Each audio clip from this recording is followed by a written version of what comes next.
바이블 GPS 제9일입니다. 성경을 읽는 바른 자세. 히브리서 4장 12절 말씀. 하나님의 말씀은 살아있고 힘이 있어서 어떤 양날 칼보다도 더 날카롭습니다. 그래서 사람 속을 꿰뚫어 혼과 영을 갈라내고 관절과 골수를 갈라놓기까지 하며 마음에 품은 생각과 의도를 밝혀냅니다.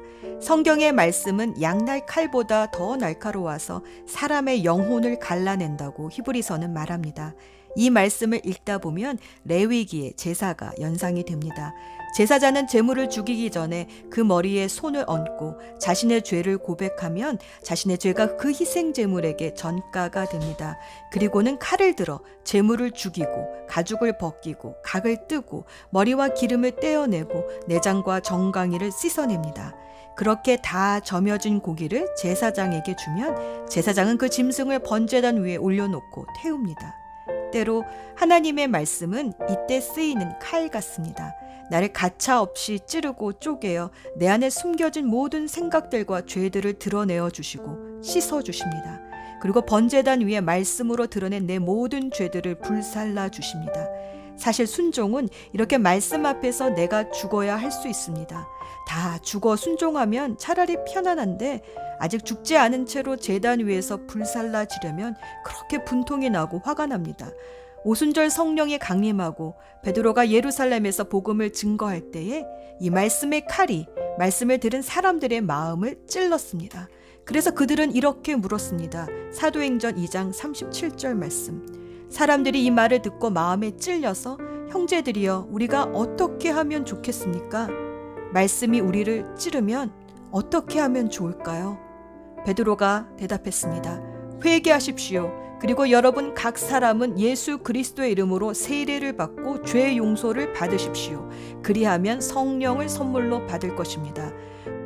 회개한 후에 나는 죽고 예수님으로 살겠습니다 라는 고백으로 세례를 받으면 용서받았다는 기쁨이 몰려옵니다. 그러면 이 정결해진 마음에 성령님이 오십니다. 이것은 베드로가 겪은 일이기도 했습니다. 베드로가 예수님을 3번 부인했을 때 주님께서 네가 나를 3번 부인하리라 하셨던 말씀이 생각이 났습니다. 그 말씀이 양날 칼처럼 자신의 마음을 찌르니 그는 통곡하며 회개했습니다. 그리고 성령으로 세례를 받고 제2의 인생을 살게 되었습니다. 그러나 가룟 유다는 자신이 잘못했다는 것은 알았지만 자신의 마음을 찌르는 양날 칼 같은 말씀이 기억나지 않았습니다. 그래서 후회만 하다가 결국 제2의 인생을 살 기회를 놓치고 자살을 했습니다. 말씀에 찔림을 받는 것이 이렇게 중요합니다. 제2의 인생을 사느냐 못 사느냐가 여기에 달려 있습니다. 오늘도 성경을 읽으며 우리의 마음이 찔림을 받아 회개하고 돌이켜 성령으로 새로워진 삶을 선물 받기를 기도합니다. 오늘의 여정. 오늘은 레위기 11장에서 27장까지 이제 구원받은 백성이 어떻게 거룩한 삶을 살 수 있나를 읽어봅니다. 이스라엘 백성이 시내산에 도착해서 만난 하나님은 거룩하신 하나님이었습니다. 거룩하신 하나님은 죄에 대해 진노하실 수밖에 없기 때문에 이스라엘은 하나님 앞에 나아가려면 이 죄의 문제를 해결해야 했습니다. 그래서 1에서부터 10장까지는 여러 가지 제사법을 통해 나의 죄를 희생 제물에 전가시켜 죄의 문제를 해결함으로 하나님 앞에 나아갔습니다. 이제 거룩한 하나님의 백성이 되었으니 거룩한 삶을 살아야 됩니다. 11장에서 27장까지는 이 거룩한 삶이 무엇인지를 보여줍니다. 거룩이란 거룩한 하나님을 섬기기 위해 구별된 삶을 사는 것입니다. 그래서 11장부터 15장까지는 정결법을 통해 육체의 부정함을 씻는 법을 배웁니다. 11장부터 15장까지의 정결법은 음식, 출산, 피부병, 유출병을 어떻게 구별하고 다뤄야 하는가를 가르쳐 줍니다. 언뜻 보면 공중보건법 같습니다. 이제 들어갈 가나안 땅은 성적으로나 도덕적으로나 매우 문란한 땅이었습니다. 자식을 몰렉에게 제물로 바치고 짐승과 성관계를 하고 귀신을 불러내는 주술과 점치는 일들이 만연한 그 땅은 영적으로도 매우 더러운 땅이었습니다. 그런 땅으로 자녀를 보내시는 아버지의 심정이 어떨까요? 하나하나 사랑의 잔소리를 하셔야 하지 않았을까요? 하나님은 음식 가려 먹는 법부터 가르쳐 주십니다. 에덴 동산에서 선악과의 열매는 먹지 말라고 하셨던 하나님은 인간이 무엇을 먹어야 하는지를 구별하는 것에서부터 거룩과 순종의 훈련을 시작하시는 것 같습니다. 하지만 거룩한 삶, 정결한 삶은 결국 백성의 모든 죄가 사함을 받는 16장의 대속죄일에서 완성이 됩니다.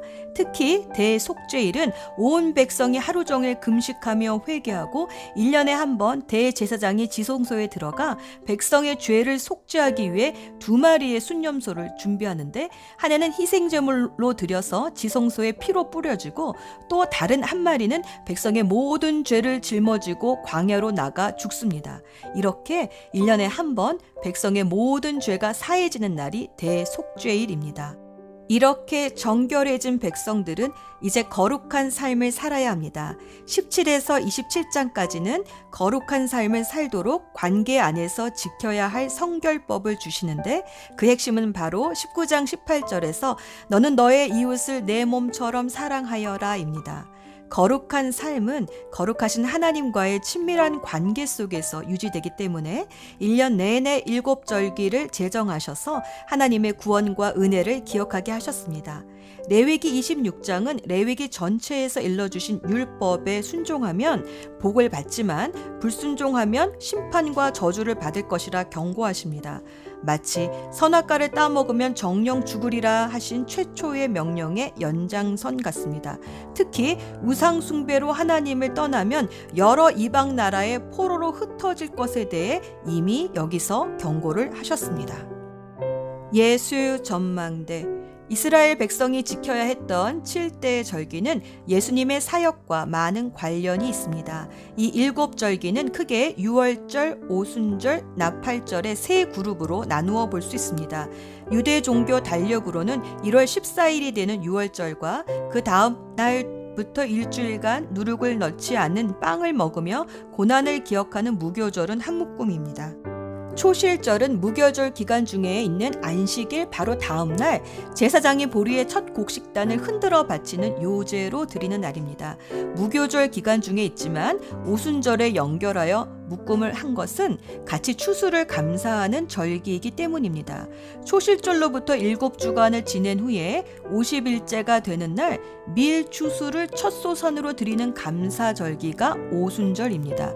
이때는 누룩을 넣은 빵을 흔들어 바치는 요제로 드렸습니다. 나팔절은 유대 종교력으로 7월 1일인데 아무 종교 절기가 없는 4개월의 긴 여름을 마치고 양각 나팔을 불며 성회로 모입니다. 태양력으로 치면 7월이나 10월이 되는데 현대 이스라엘은 이 나팔절로부터 새해를 시작합니다. 나팔절 후 열흘째가 되는 날에는 대속죄일로 1년에 한 번 대제사장이 지성소로 들어가 백성들의 죄를 속죄합니다. 그리고 14일이 되면 일주일간 긴 초막절 혹은 장막절을 보냅니다.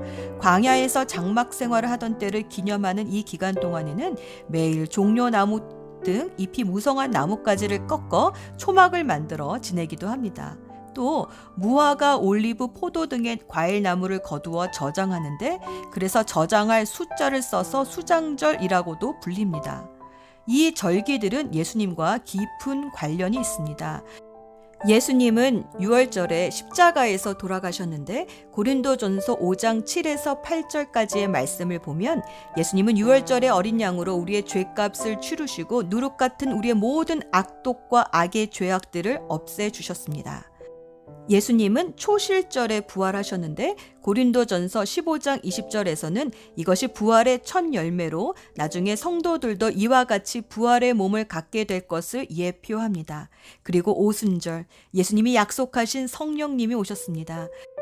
오순절에는 누룩 넣은 빵을 요제로 드리는데 묵은 누룩을 치운 뒤 새 누룩으로 새로운 삶을 시작하는 성도의 삶을 보여줍니다. 마치 누룩을 넣은 빵이 부풀러 오르듯 오순절 이후 교회가 부흥하며 구원받는 영혼들의 추수가 폭발적으로 일어났습니다. 나팔절과 대속절 그리고 장막절은 예수님의 재림을 예표하고 있습니다. 바울은 나팔 소리와 예수님의 재림을 연관시켜 말합니다.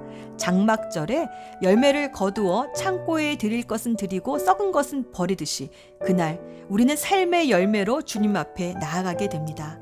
기도합시다.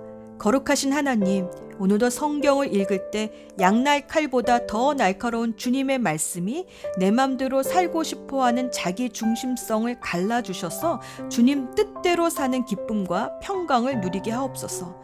말씀이신 예수 그리스도의 이름으로 기도합니다. 아멘.